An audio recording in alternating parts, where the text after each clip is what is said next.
আজকে আমরা এসেছি রাজবাড়িতে। এখানে বহু বছর আগে নাকি রাজারা থাকতো। জায়গাটা অনেক সুন্দর। আর এটা নাকি রাজার বাড়ির পুকুর।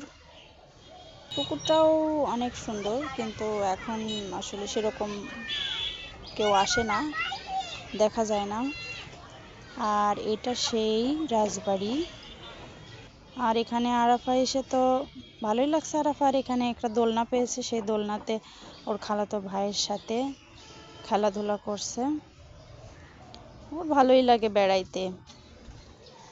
আর আমাদেরও এসে ভালোই লাগলো জায়গাটা। সব মিলে আমরা ঈদে অনেক বেড়াইলাম। পরে আসলাম নদীর ধারে। নদীর নামটা অবশ্য জানি না। নদীর ধারে এসে আমরা জাহাজ দেখলাম।